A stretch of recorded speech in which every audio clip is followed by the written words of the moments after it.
বেনামাজি তোরা যারা ফজরের নামাজ পড়ো না, তোদের মতো ডাকাইতের জন্য সূর্য ওঠে না। সূর্য ওঠে আমার ওই মাসুম বাচ্চাদের জন্য। যেদিন তাহাজ্জুদ বন্ধ হবে, যেদিন জিকির বন্ধ হবে, যেদিন কোরআন তেলাওয়াত বন্ধ হবে, যেদিন মাদ্রাসার এই দরস বন্ধ হবে, যেদিন এই 8-10 বছরের মাসুম বাচ্চাদের রাতের 4টা বাজের কোরআন তিলাওয়াতের হেফজোখানার আওয়াজ বন্ধ হয়ে যাবে, আল্লাহর কসম সেদিন আর সূর্য উঠবে না, চাঁদ উঠবে না। আল্লাহর বান্দারা, আমার শায়েখ আল্লামা মুফতি মুশতাকুন নবী সাহেব বলে, ও মুসলমানেরা, নিজ নিজ বিল্ডিং এর ফাইলিং এর চাইতে নিজ নিজ মহল্লার মাদ্রাসাকে তার চাইতে বেশি গুরুত্ব দিও। মাদ্রাসা থাকবে, তোমার গোটা মহল্লা নিরাপদ থাকবে, কসম খোদা।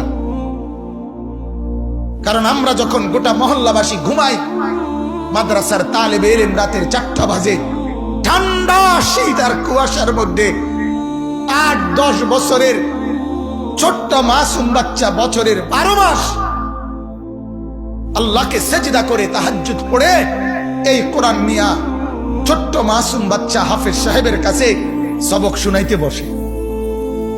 আর অথচ 40 বছরের, 50 বছরের, 30 বছরের জোয়ান মানুষ বছরের পর বছর ফজরের নামাজ না পড়ে সারা রাত সকাল 8টা পর্যন্ত ঘুমায়। আছে না এমন নাফরমান?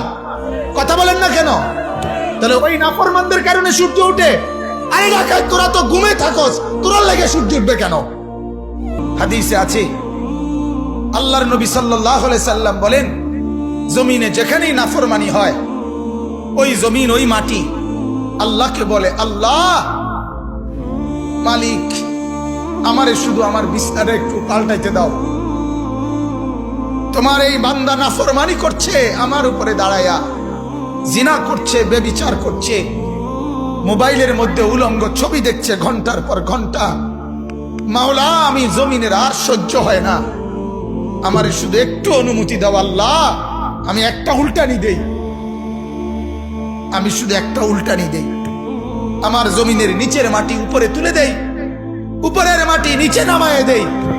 ফাজআলনা আলিয়াহা সাফিলাহা, নিচের গুলো উপরে তুলে দেব, উপরের গুলো নিচে নামায় ফেলবো, আর তোমার ওই নাফরমানকে ডুবায় লাবো, ধসে ফেলবো। আল্লাহ, আমি কারুনকে জমিনে নামায় নিছি, নিচের দিকে টেনে নিছি। আল্লাহ, আমি কওমে লূতকে পুরা বস্তি, পুরা মহল্লা, পুরা এলাকা, তাদের চতুষ্পদ জন্তু জানোয়ার, তাদের ঘর বাড়ি, তাদের আসবাবপত্র, নারী পুরুষ কোলের বাচ্চা সহ আমি জমিন উল্টায়া দাফন করে দিছি। এই নাফরমানকে আমি উল্টায় দিতে চাই। বিশ্বাস করেন, প্রত্যেকটা গুনার পরে জমিন এভাবে আল্লাহর কাছে ফরিয়াদ করে, কিন্তু আল্লাহ তখন বলে, না জমিন, তুমি বানাও নাই, আমি বানাইছি, আমি বানাইছি। চোখ আমি লাগাইছি, নাক আমি লাগাইছি, কান আমি লাগাইছি। এরে বান্দা, আল্লাহ বলে, জমিন, আমি 1 দিন 2 দিনে না, 9 মাস লাগাইয়া তারে তার মায়ের পেটে আমি মাওলা সাজাইছি। এত কষ্টের সাজানো পরে আমি ধ্বংস করি কেমনে? আরে আমি কেমনে রে ধ্বংস করে দেই? এই চোখ তো আমার লাগানো, এই নাক তো আমার লাগানো। আমার বাপ জানেন আপনারা এটা? রব্বুল আলামিন বলে, আমি জমিনের সবকিছু আমার হুকুম দিয়ে বানাই। কুন কুন হও ফায়াকুন, হয়ে যায়। আল্লাহ বলে, বান্দা, আমি সব হুকুম দিয়ে বানাই, তোরে আমি হুকুম দিয়ে বানাইছি না, আমার নিজের হাতে বানাইছি, হাতে হাতে। খালাকতুহু বিয়াদিয়া, আমার হাতে, কুদরতি হাতে। কেউ রে বলি নাই। তোর মা জানে না কখন নাক লাগাইছি, তোর বাবা জানে না কখন নাক লাগাইছি, হাত লাগাইছি, কেউ জানে না। তোর মা জানে পেটে বাচ্চা, তোর বাবা জানে স্ত্রী গর্ভবতী, দাদা দাদি নানা নানি জানে সন্তান হবে, এর দূরে জানে। আমি আল্লাহ তাআলা তিল তিল করে এক ছোট্ট নাপাক বীর্যের একটা ফোঁটার উপরে, প্রথম একটা ফোঁটা, এই এক ফোঁটার উপরে আমি তোর মতো এরকম জলজ্জান্ত একটা মানুষের ডিজাইন বানাইছি। সুবহানাল্লাহ। এজন্য আল্লাহ বলে, জমিন, ওরে আমি বানিয়েছি, ওকে আমি সাজিয়েছি। ওয়ালাকাদ খালাকনাকুম সুম্মা সাওয়ারনাকুম। আল্লাহ বলে, বান্দা, তোমাকে আমি বানিয়েছি, সুম্মা সাওয়ারনাকুম, তোমাকে আমি সাজাইছি। এই যে নাক এখানে লাগাইছে, এতে আপনাদের কারো কোনো আপত্তি আছে? এই যে দুই কান এখানে আল্লাহ তাআলা সেটিং করছে, আপনাদের কারো কোনো আপত্তি আছে? সবাই বলেন। এই যে দুই চোখ এখানে লাগাইছে, কারো কোনো আপত্তি আছে? এখানে আপনার এইখানে ঘাড়, এই ব্যাপারে কারো কোনো আপত্তি আছে? এই হাতের আঙ্গুলগুলোর ব্যাপারে কারো কোনো আপত্তি আছে?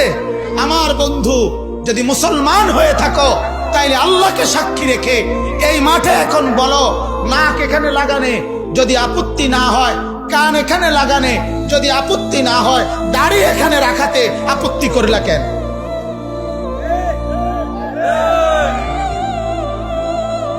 বলো না ফরমান। আমার একটা শক্ত কথা আছে, যদি কারো গায়ে লাগে, আমি বলি অনেক সময় কথা, যদি কারো গায়ে লাগে গায়ে লাগুক, যদি গাও ফাইরা আড্ডিত লাগে আড্ডিত লাগুক, তোমার কলজার ভিতরে লাগুক, কিন্তু তুমি বলো, তুমি যদি ইনসান হয়ে থাকো তাহলে তুমি বলো, এই নাকের ব্যাপারে কোনো আপত্তি নাই, এই কানের ব্যাপারে কোনো আপত্তি নাই, চোখের ব্যাপারে কোনো আপত্তি নাই, হাতের ব্যাপারে কোনো আপত্তি নাই, পুরা দেহের ভিতর বাহিরের কোন অঙ্গের ব্যাপারে কোনো আপত্তি করলা না, এখানে এসে আপত্তি করলা কেন? আর আপত্তি কইরা এটা সুন্দর হয় নাই এই ডিজাইনটা, এরপরে সুন্দর ডিজাইন বানাবার জন্য আল্লাহকে বাদ দিয়া কার কাছে গেলা? নাফিত্তার কাছে? ছি ছি ছি ছি ছি। তোমার রুচি আলটা করা দরকার। কিতে রুচি? রুচি এটা ইসিজি করা দরকার। কথা বলেন না কেন? তুমি তুমি কার কাছে গেলা? কোন আনতে কই গেলা? গা কই থেকে কই নামা গেলা? মালিকের ডিজাইনের উপরে নতুন করে সেটিং দিতে গিয়া নাফিত্তার কাছে গেলা? এত নিচে নামা গেলা? ছি ছি ছি। ওয়ালাকাদ খালাকনাকুম সুম্মা সাওয়ারনাকুম, আল্লাহ বলেন আমি বানিয়েছি, আমি সাজিয়েছি। বানিয়েছে কে? সাজিয়েছে কে? মালিকের সাজের উপরে হাত দিও না, বাপ হাত দিয়েন না। অনুরোধ অনুরোধ করলাম, বিবেক থাকলে ভাইবেন। দাড়ির হুকুম কি পরে ভাববেন, আগে কার ডিজাইনে হাত দিছেন ওটা চাইয়েন, আর ওটা বাদ দিয়ে কার থেকে ডিজাইন লইছেন না ফিরতে কইছে এবারে দারুন সেরকম কি রকম আগের মতো, আরে সেরকম কিতা? সেরকম শব্দের অর্থ কি? কথা বলেন, আগের মতো না তো, তো সেরকম কিতা? দারুন লাগ, দূর বেটা দারুন, আগে যে ওদের লাগতো এই ওদের লাগতে আছে, দারুন লাগতেছে কিতাবা। কথা বলেন। আল্লাহ আমাদেরকে মাফ করে দেন। কাউরে লজ্জা দেওয়া আল্লাহর কসম আমার উদ্দেশ্য না, বিবেককে শুধু জাগ্রত করা, এটা মাকসাদ। ভুল হতেই পারে, গুনাহ আমারও আছে। কথা বলেন না কেন? আল্লাহর কসম গুনাহ আমারও আছে, গুনাহ আব্দুল কাদের জিলানীরও আছে। গুনাহমুক্ত কেউ না আমরা, কিন্তু আপনার বিবেককে আমি শুধু জাগাইতে চাইলাম। আপনার বিবেককে আপনি বলিয়ে আল্লাহ বুঝার তৌফিক দান করুন। অতএব আমার ভাই, প্রত্যেকটা নাফরমান পাপী আল্লাহ তাআলা জমিন তার বিরুদ্ধে আবদার করে, আল্লাহ দেয় না। আল্লাহ কয় না। আমরা কিতাবে পড়ছি তাফসিরে, ইউনুস আলাইহিস সালাম যখন ইউনুস নবী ওনার কওমের ব্যাপারে বেশি রাগ হয়ে গেছে, আল্লাহ এরিয়াকে বেশি বেজাল্লা, আল্লাহ হইতো না, আমি বুঝছি হইতো না, আপনি এগুলার কি দিয়ালান, ধ্বংস করে দেন, তো আল্লাহই তো ফয়সালা দিবে। কিন্তু ইউনুস নবী বলছে, আরে আল্লাহ তখন বললেন, হে ইউনুস, ওই যে কুমার মানে মাটি দিয়ে পাত্র বানায়, মাটির পাতিল, তুমি ওই লোকটার কাছে একটু গিয়া, মানে ওনাকে একটা কুমারের কথা বলছে আর কি, যে তার কাছে যাও, গিয়ে তারে বলবা, ভাইয়া আপনার হাতে বানানো মাটির একটা পাতিল আপনি একটু ভেঙে ফেলেন তো। ইউনুস নবী গিয়ে বললেন, বলাতেই ওই কুমার ধমক দিয়ে উঠছে, এই মিয়া, আমার হাতের যত্ন করা মাটির পাতিল আমি বানিয়েছি, যা আমি সেটা ভাঙবো কেন? আমার বানানো।